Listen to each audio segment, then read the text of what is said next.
শুরু থেকে আপনি পাশে ছিলেন এবং একদম শুরু থেকে যখন থেকে মানে উনি মেডিকেলে এসেছে তখন থেকে আপনি পাশে ছিলেন, মানে সেই সময়ের মুহূর্তগুলো এবং সব কিছু মিলিয়ে একটা তার সঙ্গে একটা অমানবিক করা হয়েছে, মানে সেই ব্যাপারটা নিয়ে সব কিছু মিলিয়ে আপনার থেকে আসলে জানতেই চাই সাকিব সম্বন্ধে।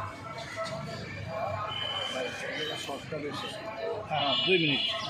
বিষয় হচ্ছে যে শুরুটা আপনারা অনেকেই জানেন যে আসলে মানুষ অর্থের কাছে মানুষ অনেক সময় দুর্বল হয়ে পড়ে। আর সামাজিক কারণে হয় কি যে সাকিব সংসারের বড় ছেলে, আর সোশ্যাল মিডিয়ায় ওর ভালো নামডাক আছে, কাজ করতেছিল বিভিন্ন শর্ট ফিল্ম, মিউজিক ভিডিও। তো ওই সুবাদেই কিন্তু শিখার সাথে পরিচয় হওয়ার পরে শিখার সাথে একটা কন্ট্যাক্ট থাকে যে ওরা যে ব্যবসা করব, মানে যে মিউজিক্যাল ব্যবসা বা মিডিয়ায় কাজ করলে ক্যামেরা প্রয়োজন হয়, আরও কিছু আনুষ্ঠানিক জিনিস প্রয়োজন হয়, সেগুলো মহিলা কিনে দিবে আর দুজন মিলে এটা পার্টনারশিপে একটা ব্যবসা করবে, এইভাবে কন্ট্যাক্ট হয়।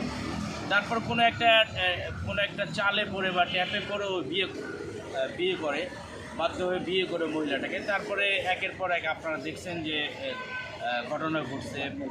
এবং কিন্তু অনেকবার পালাইতেও চাইছে, কিন্তু পালানোর সুযোগ নেই, কারণ মহিলাটা খুবই ডেঞ্জারাস। শুধু তাই নয়, এই মেয়ের কাছ থেকে বাঁচানোর জন্য ওই সর্বোচ্চ যে ওপরে চলে যাওয়ার সেই সিদ্ধান্ত নিয়েছিল, তো সেটাও কিন্তু সাকসেস হতে পারে নাই। ঝুলে থাকার পর যে আমি ইন্টারভিউ দিয়েছিলাম না প্রেস ক্লাবে এসে, তখন আমার ভয়েস কিন্তু মোটা হয়ে গেছে।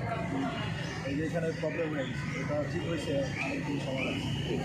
তো আমি বলতে চাচ্ছি আসলে সংসারে যেহেতু ওদের একটা সময় যে কোনো যেভাবে হোক বিয়ে হয়েছে, স্বামী স্ত্রীর ঝগড়া পৃথিবীর সব জায়গায় হয়। আমার মনে হয় যে এই মহিলাটা যেই কাজটা করেছে এটা আসলেই আমার মতো ঠিক হয় নাই, এবং আমার সাথে আপনারা অবশ্যই সমত পোষণ করবেন, কারণ পৃথিবীতে আরও অনেক শাস্তি রয়েছে, অন্য শাস্তি দিলেও হতো। দুইটা বিয়ের পরে কুমারী পরিচয় দিয়েছে, দুটো বাচ্চা থাকবে, সেটা তো আমরা অনেকেই জানি। আসলে এই জন্য আমরা বলছি যে কাজটা হয়েছে এটা আসলে ঠিক হয় নাই, আর আমরা চাচ্ছি যেন এটার সর্বোচ্চ যে শাস্তি হয় সেটা হোক। আর সবচেয়ে বড় কথা এখন হচ্ছে আমাদের জুনিয়র সাকিব সুস্থ হোক, সুস্থ হওয়ার জন্য যে অর্থ প্রয়োজন, আসলে এটা আমি ওদের পরিবারটা একটু আপনার কাছে পরিবার। কথা যেতে চাই, সেটা হলো যে যখন উনি পেশেন্ট হয়ে আসলো, মানে তখন থেকে আপনি ওনার সঙ্গে ছিলেন এবং তখনকার পরিস্থিতি এবং এখন পরিস্থিতি, মানে এই দুইটা পরিস্থিতি নিয়েই একটু আপনার কাছে জানতে চাই। যখন এসেছিল তখন তো ও হুইল চেয়ারে এবং হাঁটা চলা, টয়লেট, প্রস্রাব সব কিছু শুয়ে করতো। এখন মাশাআল্লাহ এখন টয়লেটে গিয়ে করতে পারে, ওয়াশরুমে যেতে পারে, এই উন্নতটা হয়েছে। কিন্তু যেই জন্য আসলে হাসপাতালে ভর্তি হওয়া বা যেই জন্য এই এত কিছু, সেটার উন্নত যদি আমি ধরি তাহলে হয়েছে মাত্র 10%। মানে 10%, এখনও 90% এখনও এটা বলা বাহুল্য কী হবে। তো আমার মনে হয় যে ডক্টররা সর্বোচ্চ চেষ্টা করছে প্রতিনিয়ত চেষ্টা করছে, ওনারা গবেষণা করছে, ওনারা বসে চেষ্টা করছে কী করা যায়। কিন্তু এটা সর্বোচ্চ আমার মনে হয় যে এই বাংলাদেশে উন্নত ওরকম কোনো চিকিৎসা এখনো হয় নাই, বা মেশিনারি যেসব মেশিনারি দরকার সেগুলো এখনও নাই।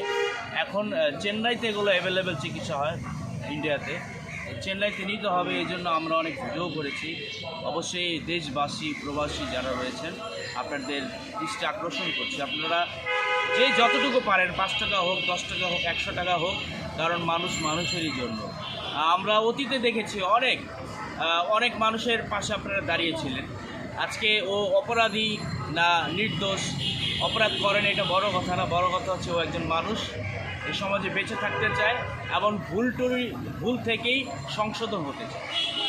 এবং এই মুহূর্তে আসলে আপনাদের চাওয়া কি? আপনার কথা যে আমি ওইগুলো থেকে বেরিয়ে আসতে চাই, আর আমি আদালতকে বলবো যে এই মহিলাকে যেন আমার থেকে একবার বিচ্ছেদ করে দেয়, যেন ও কোনোদিন আমার আশেপাশে না ঢুকতে পারে।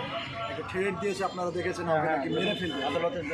আমাকে কিন্তু এমনিতেই কিন্তু জীবিত মরা বানায় রাখছে, আবার থ্রেট দিয়েছে আমাকে নাকি মেরে ফেলবে। তাহলে আমি যদি মরে যাই তাহলে মনে করবেন ওই আসছে। আচ্ছা ভাই, এখনও তো আপনার ছাড়াছাড়ি হয় নাই, সেই ক্ষেত্রে যদি মানে আপনি 5 লক্ষ টাকা চাই আমার, হ্যাঁ 5 লক্ষ টাকা চাই যখন আমি চলে গেছিলাম। মানে এখন তো ছাড়াছাড়ি অটোমেটিকলি হবে, আমার মাইরা ফেলছে না। হ্যাঁ, তাহলে ছাড়াছাড়ি হয়নি। ও আচ্ছা, মানে আইনগতভাবে যদি কোনো ঝামেলা করে, আইনগতভাবে আমাকে মেরে ফেলছে। মেরে ফেলছে, ওটা আইনের কাছে আবেদন রাখলাম আমি, যে এটা অটোমেটিকলি তারা করে দেবে।